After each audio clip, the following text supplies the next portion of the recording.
Mirdita, Fati Edi Rams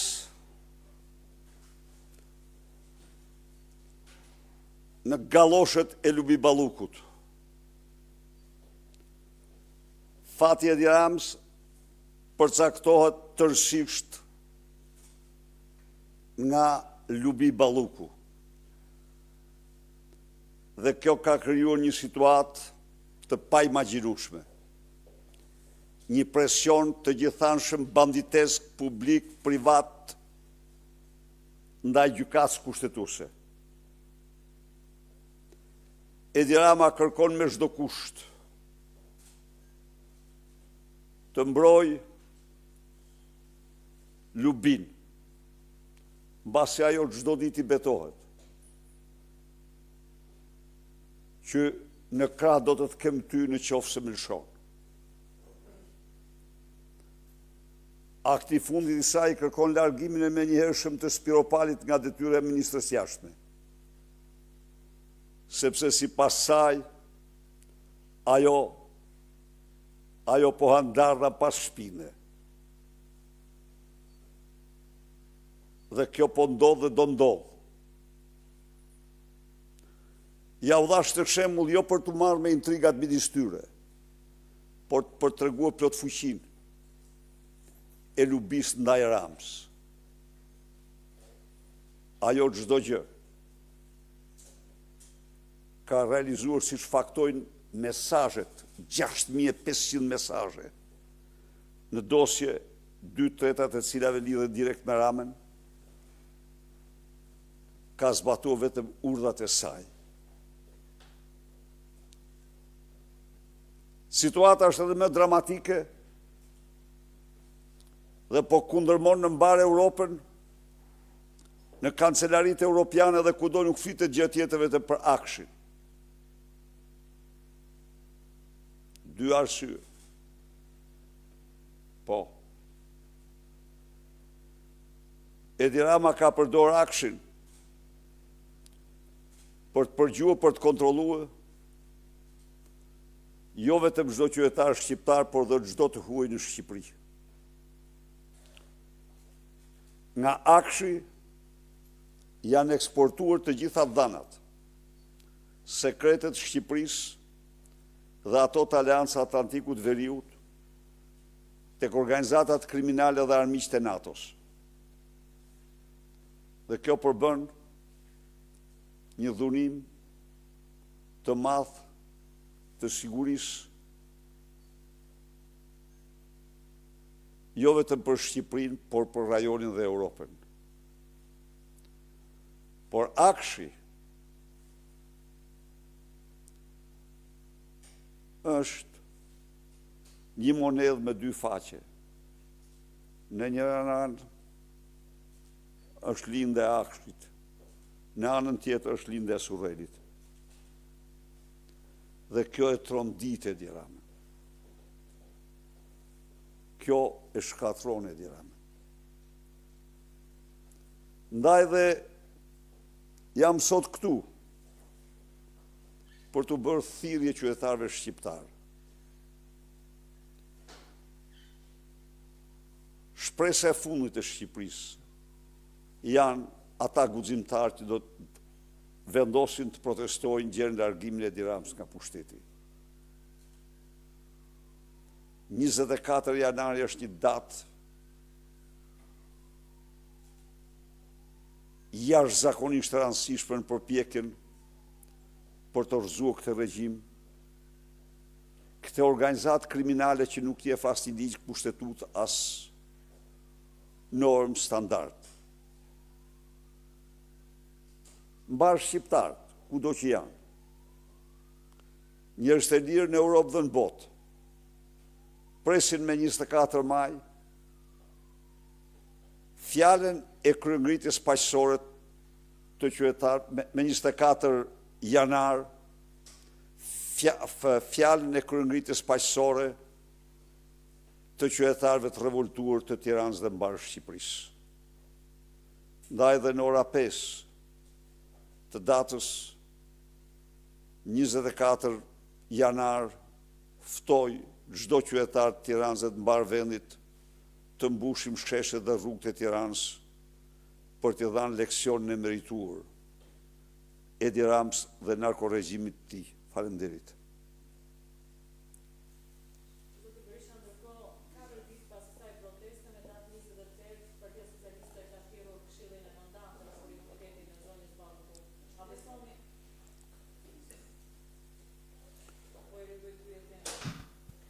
Pas 4 ditësh pas protestës së 24 janarit, me 28 do të mblidhet Këshilli i Mandateve me kërkesë të Partisë Socialiste për imunitetin e zonjës Balluku.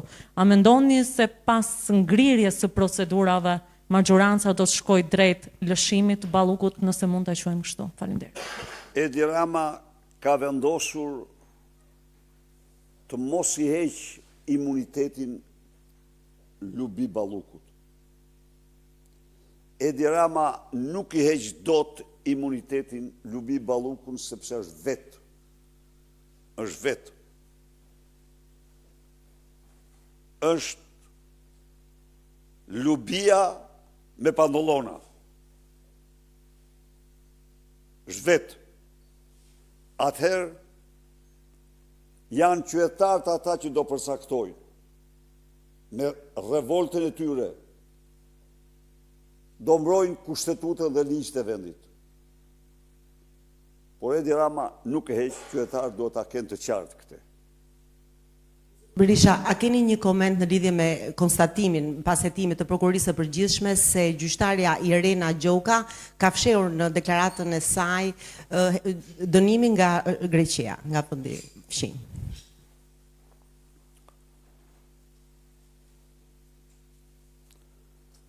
Mediat dje shpërndan konfirmimin e vonuar të prokurorisë përgjithshme pas 21 muajsh për atë që ne kemi thënë që në mars të vitit 2024.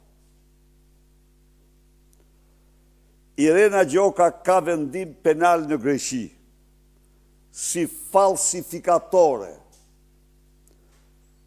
si dhe 2 dëbime nga shteti fqinj dhe zona Schengen.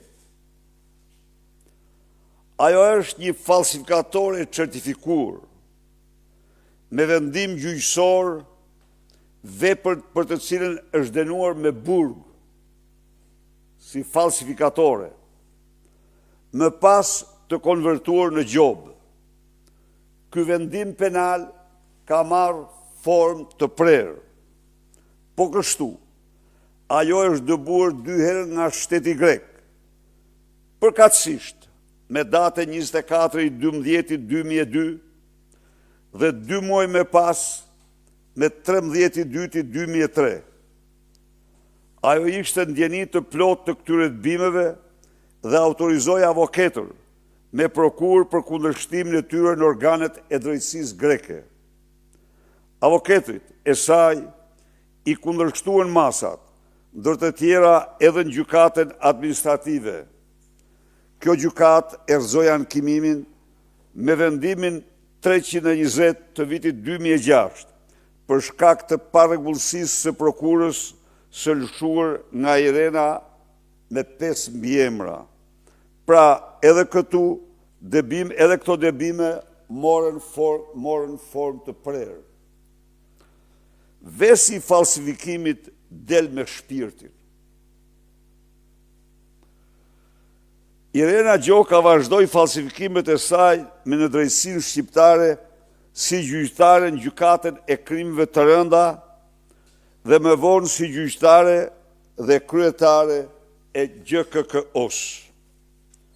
Ajo nuk ka raportuar dënimet e veta pranë KLG-s, siç kërkohen në ligjin 96/2016 për statusin e gjyqtarëve dhe prokurorëve të Republikës së Shqipërisë, neni 28D dhe 663. Neni 28D i ligjit parashikonte se nuk mund të ketë status magjistrati një shtetas që është dënuar me vendim të formës së prerë, vendim penal të formës së prerë, pra vendim penal është fjala dhe s'përcakton si që duan disa avokatër të japin afate, kujtojmë se ky ligj është një ligj i miratur me 3 të pestat. Kryetari çdo gjykate ka gjithashtu detyrimin të njoftoj këtë gjën kur vjen në dieni të dhënave të tilla për gjyqtarët në gjykatën e tij. Por falsifikatorja nuk hezitoi të pranonte detyrën e kryetares së GKK-s në vitin 2022 dhe të mos deklaronte dënimin dhe dëbimet e saj nga vendi fqi. Sipas ligjit 138/2015, ligji dekriminalizimit, ligji miratur me 3 pestat, fshehja refuzimi për të deklaruar gjykime dënime qoftë dhe jo të formës së prerë nga autoritetet e huaja për çfarëdo lloj vepre penale apo mas dëbimi shkakton ndërprerjen e menjëhershme të funksionit të gjyqtarit, si dhe përbën vepër penale që përfshin dënimin me burg. Irena Gjoka si gjykatëse e gjykatës krimeve të rënda, si gjykatëse në GKK-o, si kryetare e GKK-os dhe si subjekti vettingut, ka pasur në të gjitha këto cilësi detyrimin të plotësoj formular deklarimi sipas ligjit dhe të zbuloj ekzistencën e një gjykimi penal, një dënimi penal, 2 dëbimeve dhe një gjykimi administrativ. Falsifikatorja nuk e ka bërë këtë në asnjë rast. Kjo ndaj ajo ka, si që është me 5 mbiemra, po aq falsifikime, mashtrime. Sipas ligjit 95/2016, ligji për strukturat e posaçme të gjykatës, prokurori dhe BKH, ligji miratuar me 3 pestat, të gjithë ata që donin të punonin në këto struktura, duhet të deklaronin nëse kishin dënime brenda ose jashtë shtetit, të formës së prerë ose jo, për çfarëdo lloj shkelje ligjore, dhe Irena Gjoka përsëri nuk e ka deklaruar dënimin e saj në Greqi, procesin në gjykatën administrative, dënimin penal dhe 2 dëbime. Refuzimi për deklaruar përbën shkak për shkarkimin e saj të menjëhershëm. Pra, sipas 3 ligjeve të miratuara me 3 pestat, Irena Gjoka, ikona e reformës sorosiane të drejtësisë, nuk duhet të ishte magjistratet të paktën që me hyrje në fuqi të ligjit për dekriminalizimin, por ajo fsheu vendimin e saj penal dhe ekspulset dhe nuk i raportoi ato në përputhje me ligjin. Irena Gjoka me 5 mbiemra nuk duhet të ishte gjyqtare në bazë të Kushtetutës së Shqipërisë, pasi Neni 6 fraksion 1 parashikon që një person integriteti publik i të cilit është cenuar, nuk mund të vijojë funksionet në organet kushtetuese. Po citoj, ndalohet zgjedhja, emërimi apo ushtrimi i një funksioni publik në një nga organet e parashikuara në këtë kushtetutë ose të krijuara me ligj, pavarësisht përcaktimeve të bëra në dispozitat të tjera të kësaj kushtetute, nëse verifikohen rrethana që cenojnë integritetin e funksionarit publik sipas kushteve dhe rregullave të përcaktuara me ligj të miratuar me 3 të pestat e të gjithë antarëve të kuvendit. Irena Gjoka, si të pat ju, ka shkelmuar 3 ligje me 3 të pestat të kuvendit të Shqipërisë. Ky ndalim kushtetues ligjor nuk është një kapriço e ligjit, ai është një mekanizëm garancie për integritetin e magjistratëve dhe funksionarëve publik, proceseve gjyqësore, të drejtave të njeriut dhe shtetit ligjor. Faktet për Irena Gjokën ishin plotësisht të njohura për autoritetet të drejtësisë. Shqipëria është vend i vogël dhe të bimi i saj nga Greqia njihej gjërësisht, ndonse prova shkresore nuk qarkullonin lirisht. Me sa duket, këto prova i kishin banda e Edi Rams që vendosi ta mbrojë dhe promovoi një falsifikatore me dosje në krye të drejtësisë reformuar. Në shkeljet kushtetutës dhe ligjeve me qëllim që ta përdorë atë si mash për proceset politike ndaj opozitës. Faktet u bën publike si fillim nga gazeta greke dhe më pas nga dokumenta zyrtare me vula postile të sjella dorëzuara në organet kompetente shqiptare që në shkurt të vitit 24. Por Ministria e Drejtësisë nga uluzi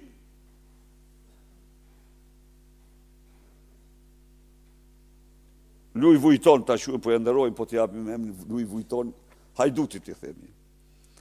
Filloi të dërgonte pyetje për organe greke që nuk kishin lidhje me këto dokumenta, por vetëm e vetëm si një marifet për të vonuar përgjigjen.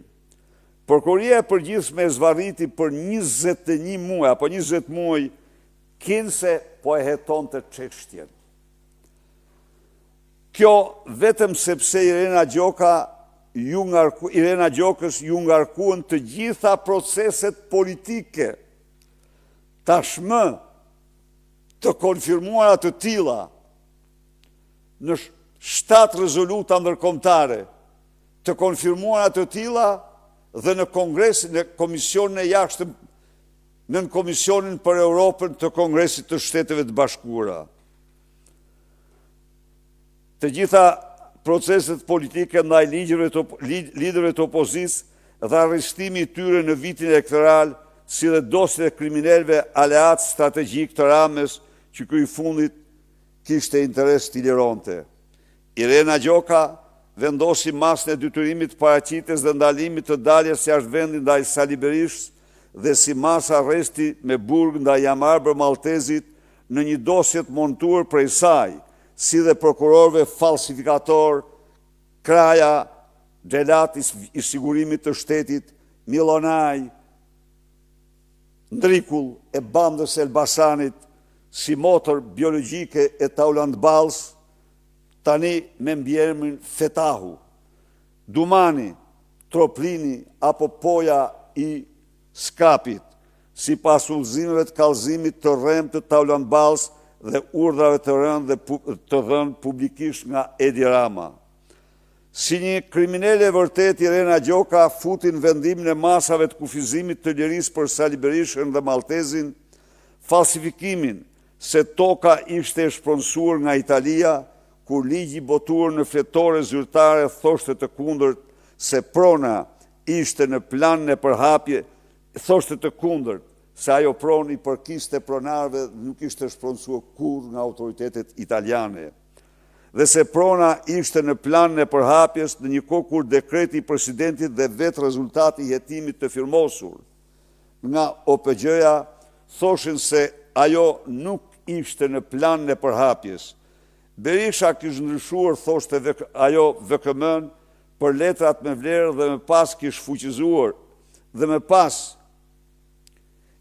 fuqizuar pretendim të cilin nuk e kishte thënë as prokuria në atë kohë, por e shpikte krye falsifikatorja e drejtësisë, kur në të vërtet ajo VKM është edhe sot në fuqi me të njëjtën përmbajtje për sa u përket pronarve, me të njëjtën përmbajtje.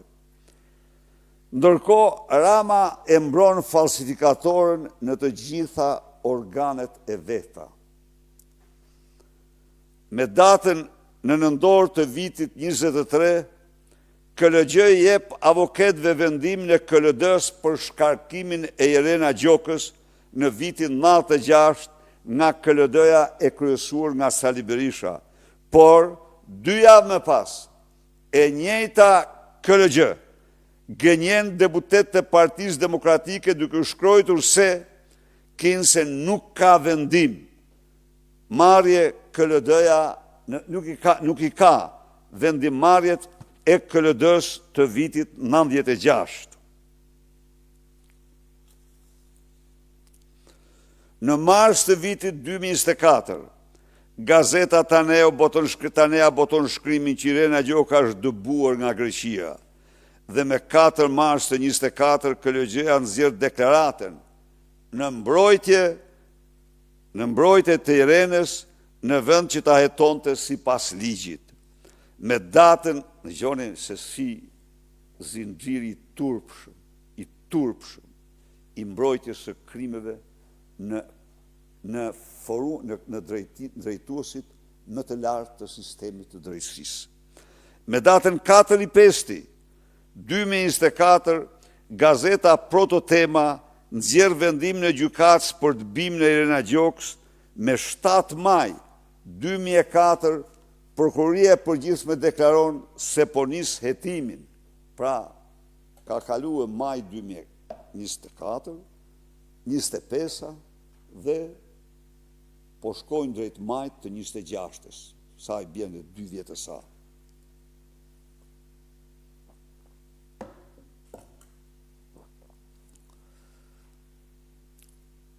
Deklaron se po nis hetimin e thelluar.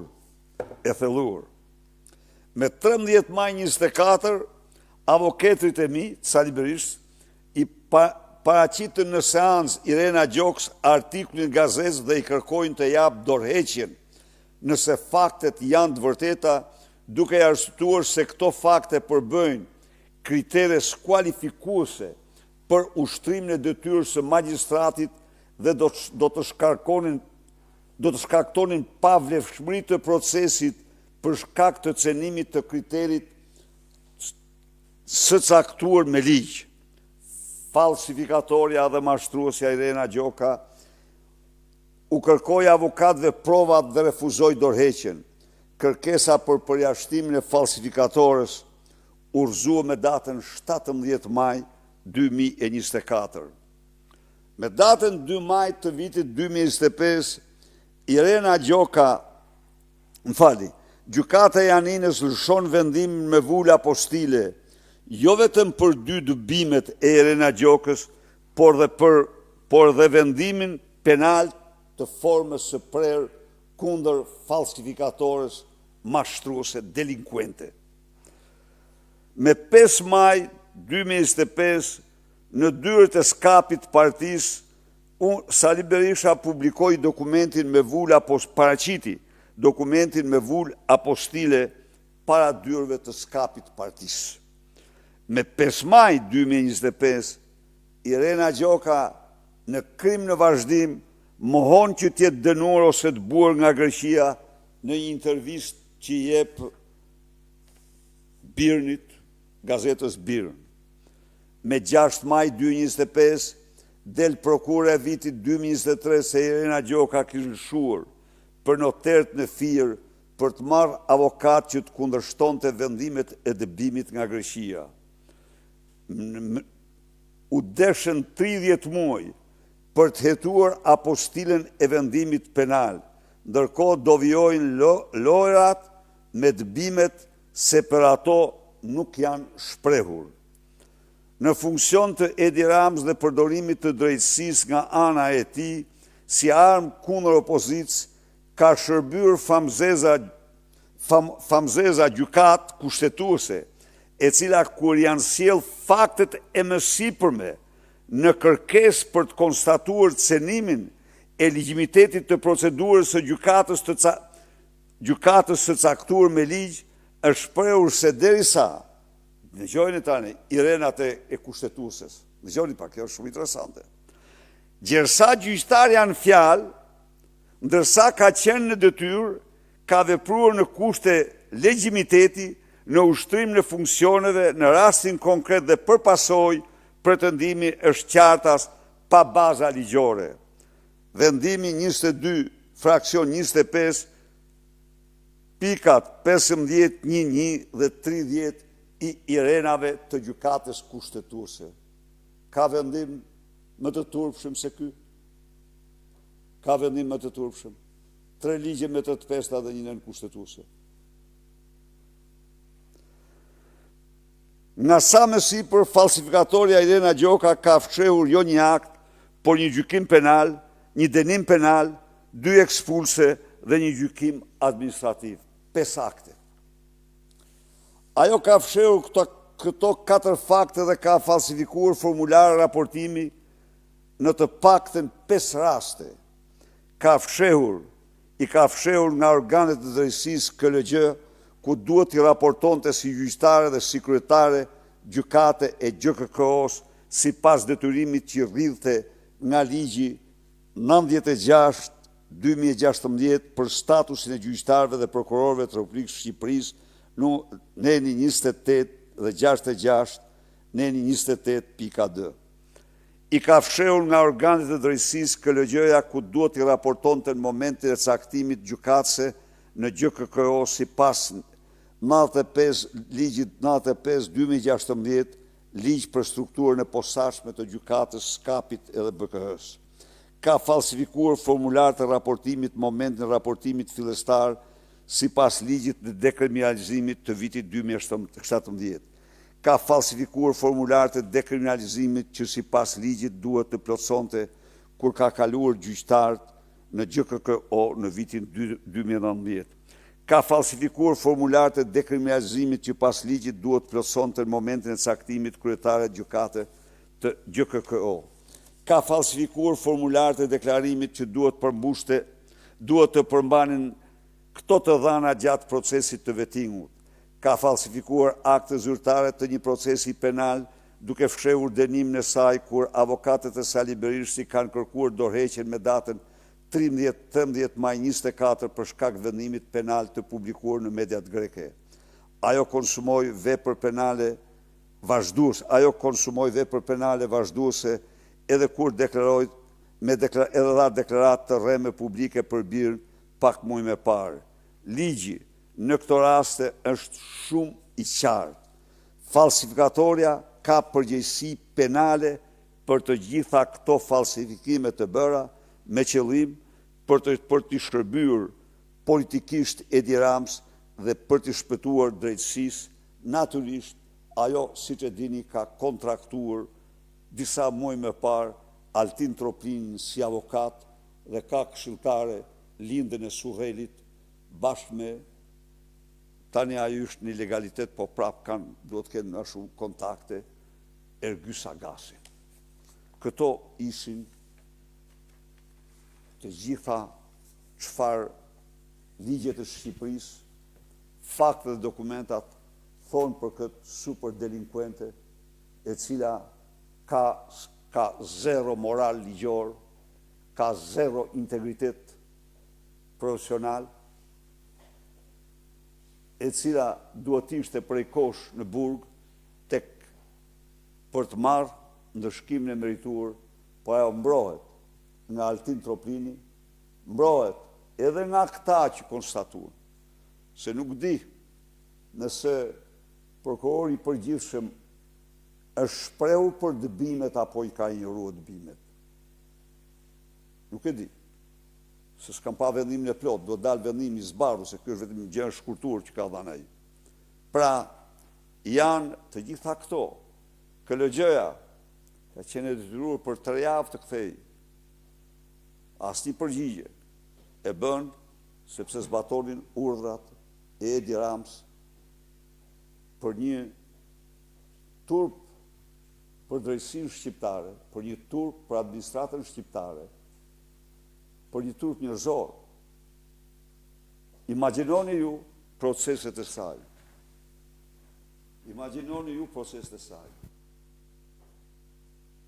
Imagjinoni amoralitetin e plot total të saj me togat zeza para një të akuzuari.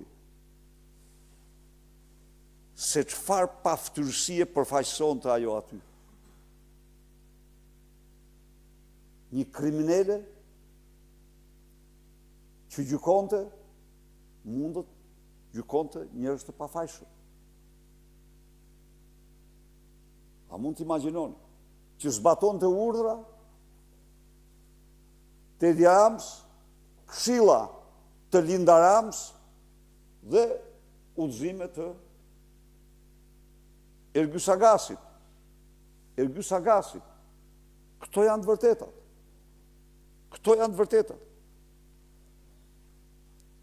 Zoti Berisha, Isa Myzyra nga Ora News, sot bën 15 vite nga ngjarjet e 21 janarit ku në bulevardin Dëshmorët e Kombit u vranë 4 protestues. Sot bën 15 vite nga 21 janari viti 2011, kur u vranë 4 protestues në bulevardin Dëshmorët e Kombit, gjatë kohës që u ishit kryeministri i vendit në kryeministri. Keni diçka për thënë në lidhje me këtë ngjarje? Unë i kam thënë të gjitha me këtë ngjarje, kam shku dhe në prokurori dhe kam dëshmuar për këtë ngjarje, e cila ishte protesta më dhunshme në historinë e vendit, e dokumentuar e faktuar, ishte protesta me agjendë politike, siç janë dokumentat ndërkombëtare, ishte protesta e paralajmëruar e Edi Rams se do të i kalohet kushtetuta e tjere me radhë, ishte protesta e bazuar, e thirrur, mbi bazë e falsifikimit të tmerrshëm, së bashku me Filip Çakulli, të një regjistrimi të bërë nga Dritan Prifti, Indjeri, ku flitej për një shkresë, për një letër, të në mos gaboj të një pronari fitues tendri për një hidrocentral që kishte marrë me gjykat, jo nga ne, po gjykata ja kishte marrë një firë kompani italiane dhe dhanë këtij për arsye që unë nuk mund të them, por vendimi i gjykatës do zbatuar, nuk kishte dyshim, dhe që ai thoshte, i shkruan në shkresë, i nderuar zoti ministër, për këtë vonesë që po bën 3 muaj pas zbatuar vendimi i gjykatës, sipërmarrja ime ka humbur 700.000 euro, shkruaj. Dhe fjalën 700.000 euro që Ilir Meta i thot Dritan Priftit që jepja zbato vendimin e gjykatës, Edi Rama dhe Filip Çakulli e transformuan sikur ky i kishte marrë apo po i kërkonte 700.000 euro kompanisë. Pra, Edi Rama është përgjegjës kryesor për motivin dhe falsifikimin e dokumentit, tashmë e vërtetuar, për protestën e dhunshme që thirri, me një agjendë të caktuar, pra në zgjidhjen politike më thot mua, ose do kalohet mbi kufoma.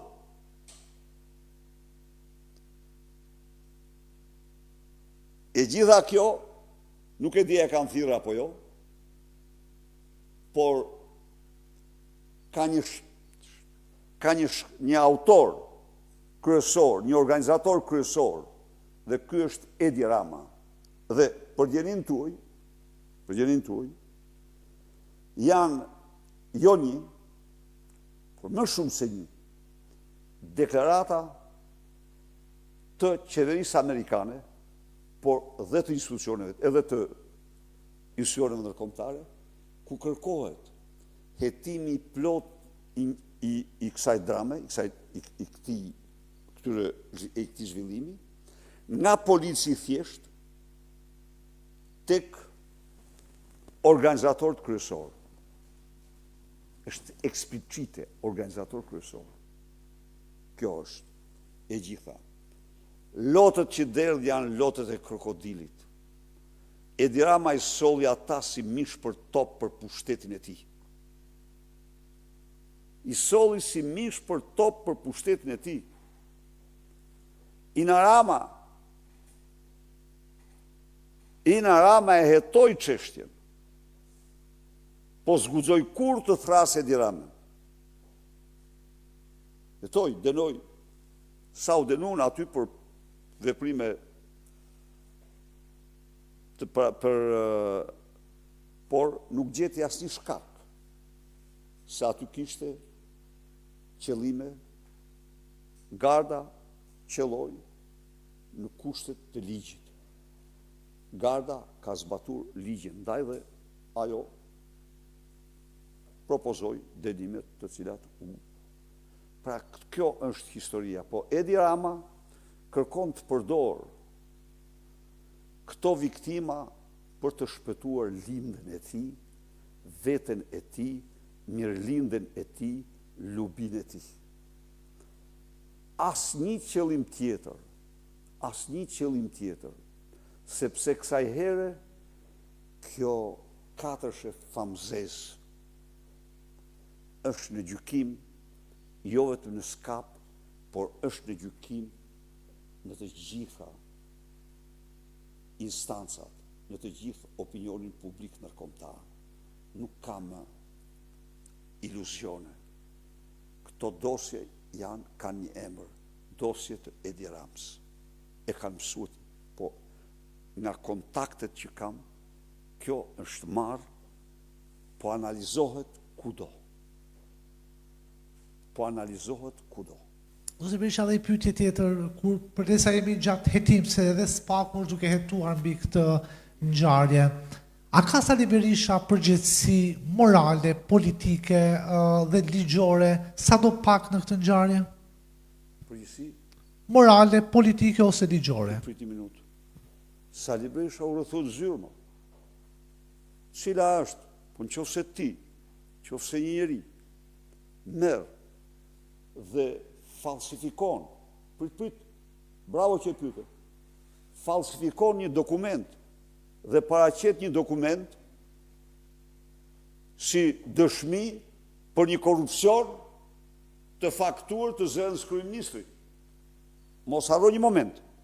Në atë dokument, nëse të kujtohet, kur shfaq për herë të parë, dilja dhe unë, si i përfshirë, por me qenë se në katën 5, kalonin nga sekundi i 25 në sekundën e 32, edhe duke i hapta si kishin bërë trash atë, u detyruan të tërheqin ata. Jo, thanë, është bërë gabim, nuk është i përfshirë.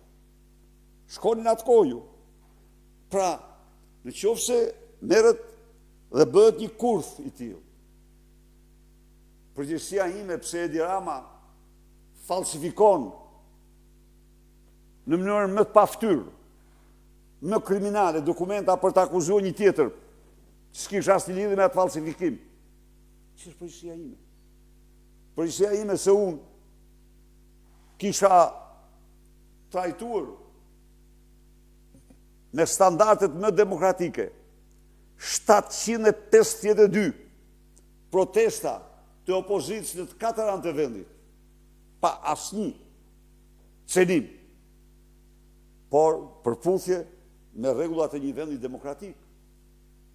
Përgjegjësia ime se hidhnin gur dhe pluma, e mohoj sot, po ato janë dritare, ato janë dokumentura, pluma dhe revolt e tyre, janë të dokumentura, drejt kryeministit që ishte në detyrë, nuk blindoja dyrun, blindisha vetu, nuk shoja zyrën, nuk bëja këtë frikaqak, që jam bath, ja unë zyrë, s'pse zyrë, isha në drejtën time, nuk isha borç kujt. Kisha zhvilluar zgjedhjet, të cilat kishin qenë sipas OSBE Odirit, zgjedhje që plotësuan standardet kryesore ndërkombëtare të zgjedhjeve, të lira. Isha në rregull.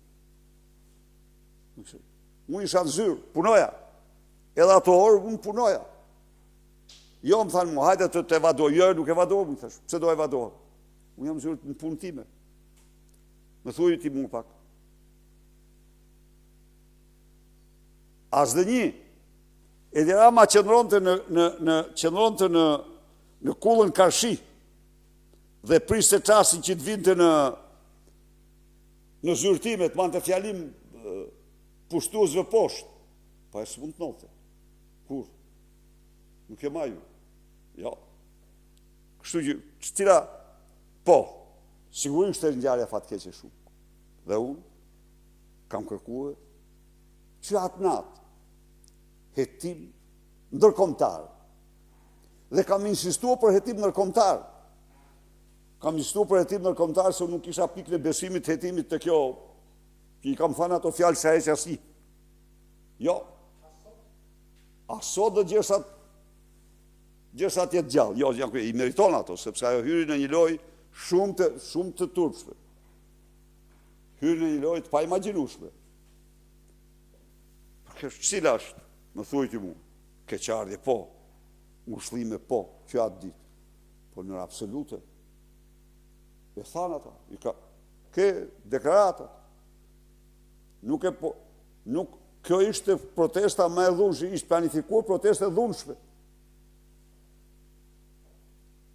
Zoti Berisha, dhe një pyetje, si e ka pritur Partia Demokratike ftesën e presidentit amerikan Donald Trump për Edi Ramën si kryeministër i Shqipërisë për të qenë antar themelues i bordit të paqes për Gazën, dhe si do të votoj Partia Demokratike në parlament për shkak se ftesa do të shkojnë në parlament për votim? Së pari, me aq sa di unë, se ç'është e vërteta, do të thonë, çfarë di nga media. Nuk jam, dhe ndonjëherë të mediave janë të sakta, po edhe mund të jetë të parafërta. Ftesa për bordin e madh të paqes, se ka dy borde, e keni është kuptuar. Njërin e kam lexuar disa herë, njëri është janë dy biles, njëri është ekzekutiv, tjetri është bordi këshillues, që është për autoritetin e Gazës. Bordi i paqes, si me sa di unë, janë shpërnda ftesa për shumë e shumë vende. Pra, presidenti Trump aty ka ftuar vendet. Në Shqipëri, shefi ekzekutivit nuk është presidenti, është ceremonial presidenti. Ceremonial. Kështu që ftesa në këtë rast, sepse ka probleme ekzekutive, i takon kryetarit të qeverisë. Kjo është komenti im. Nuk kam asnjë lloj komenti tjetër, dhe kjo, ju mund të mendoni se kjo forcon apo pozicionin ndërkombëtar të Edi Ramës apo në Shqipëri, absolutisht jo. Çfarë do ftese që të marrë, Edi Rama mbetet një narko-diktator. Por natyrisht është njeriu që përfaqëson Shqipërinë. Sa tjetë aty, ftesat për Shqipërinë do t'i marrë ai. Kaq. Do të votoni pro? Unë nuk di një radhë parë se kjo shtrohet në parlamente. S'kam dëgjuar ndonjëherë që kjo shtrohet në parlamente. Është marrëveshje ndërkombëtare. Nuk di të shtrohet në parlament, nuk them. Pra, edhe e para, e dyta, e vërteta është, jam i sinqert. Ka disa opsione. Një mendim është se këtu duhet zëvendësohet Organizata e Kombeve të Bashkuara. Një vendim tjetër, unë mendova në fillim, po nuk ishte mase i pasakt, është një lloj koalicioni Willy, që u krijuar në rastin e Irakut, nëse u kujtohet, meqense shumë vende e kundërshtuan angazhimin në Irak, atër qeveria e Shtetit të Bashkuara krijoi atë që u quajt koalicion Willy, koalicioni i vullnetit, ku edhe ne morëm pjesë dhe unë kam shkuar si kryeministe në Mosul për të takuar, nuk u kërkuan fonde, u kërkuan forca ushtarake dhe ne çuam simbolikisht. Pra, unë po e ndjek këto zhvillime, një gjë është këtu, që duhet ta pohojmë. Paqja në Gaza ishte në vlerësimin tim dhe çdo njeriu një arritje e jashtëzakonshme. Paqja në Gaza, se ishte shumë situate vështirë. Ju e keni parasysh, aty, domethënë, vrasjet shtoheshin ditë për ditë, dhe ajo është ndërprer. Tani, presidenti Trump njerë shpalli planin 22 pikash, të cilin e ka të miratuar në OKB. Plani i presidentit për gazën ka marrë mbështetjen e Këshillit të Sigurimit. Në këtë kontekst, baza ligjore ndërkombëtare ekziston. Sa është përputhur me rezolutin e Këshillit të Sigurimit, unë këtë nuk mund ta është çështje që ndërkombëtare. Zoti Berisha, për ta vijuar pyetjen e kolegut, në kohën që ne po flasim, qeveria e ka miratuar aderimin e Shqipërisë në bordin e paqes për gazën, ndërsa sipas burimeve pritet që ditën e nesërme të mblidhet kuvendi për të kaluar, po themi, këtë marrëveshje. Cili do të jetë qëndrimi i Partisë Demokratike, sepse nëse do të mblidhet nesër, nuk kam asnjë djeni për këtë. Do të shoh. Unë po informohem nga ju.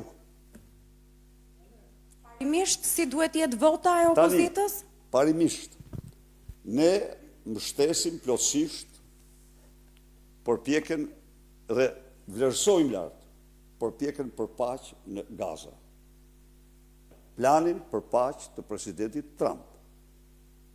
Nuk di se cilat janë asgjë tjetër më shumë se kaq. Sepse, siç e dini vetë, të dhënat janë të ndryshme. Ndaj dhe kjo urgjencë ka për qëllim se unë nuk shoh një urgjencë kjo. Qoftë se e bën me urgjencë dhe ta bëj. Po është tjetër, ti je dakord dhe tjetër ta bësh me urgjencë. Asgjë nuk e shpëton.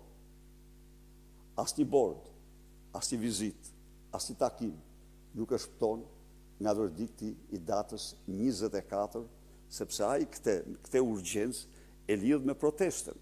Me datën 24 janar, Tirana dhe Shqipëria do të jetë e tëra në rrugë kundër kryeministit më të rryer të kohrave pas Enver Hoxha sot.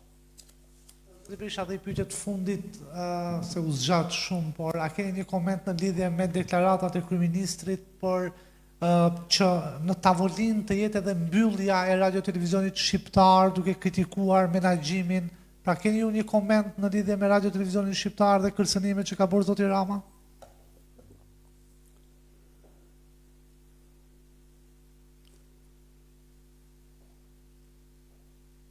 Kërkesa e tij për të mbyllur televizorin shqiptar nuk ka diskutim, që është një kërkesë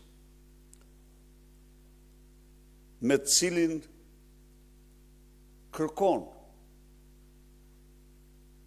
të nxjerr, të vjedh ndonjë gjë dhe të ndaj fitimet me ndonjë mik të tij që don t'ja jap.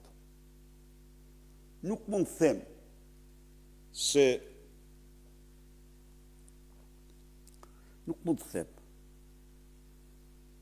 se ka hallin tek censura, masi për kështu ai censurën e ka omniprezente, po thuaj. Nuk dalloj unë asgjë midis top tunelit dhe ETSH-s. Nuk shoh ndonjë dallim. Ndaj dhe këtu kemi të bëjmë punë pazarësh, që ai është i pangopur. Është i pangopur. Nuk mund të them se është punë censure. Jo, sa i censurën e ka, kudo. A e pati. Fal toka, fal ndërtesa, fal këto, fal ato, i fut në sqetull, u jep hotele, u jep gjëra, kështu që nuk është këtë qëllimi, është i ka bërë një pazar me ndonjë të vetin edhe do ja hap atij për nda parën e te. Faleminderit.